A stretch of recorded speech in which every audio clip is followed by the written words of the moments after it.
سلام دوست خوبم، حالتون خوبه؟ اون روز یادتونه اینو آنباکس کردیم؟ فراریه. خب الان دیگه داریم. خیلی کوچولوه. من کوچولو رو نبرم، تو بزرگه.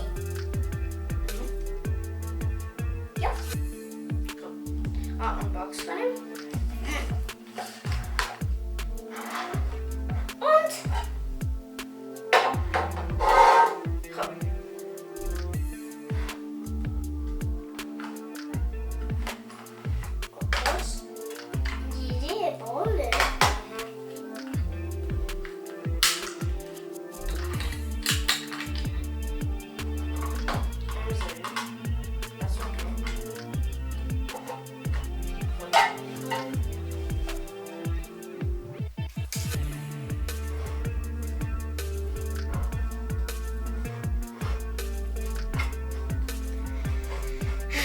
تا شب هرز بعد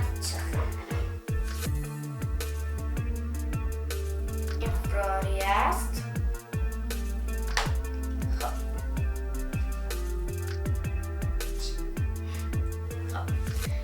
از پایین باید بیاریش بالا تا باز بشه.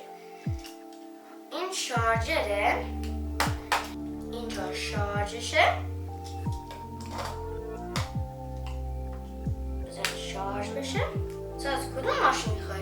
این ساز میدونستی که کنترل این ماشین شارژش میکنه؟ آره چطوری؟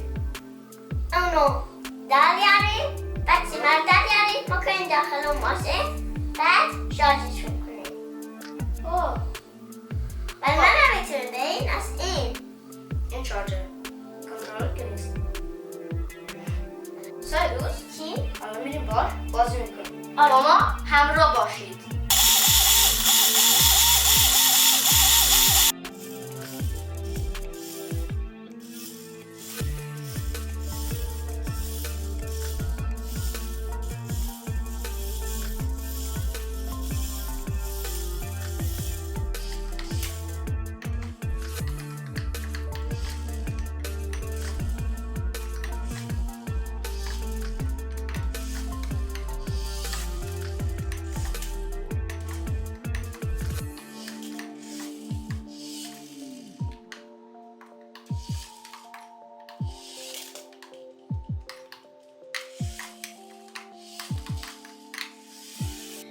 دوست قابل ماشین جدیدمون اندازه یه دونه باتری قلمیه.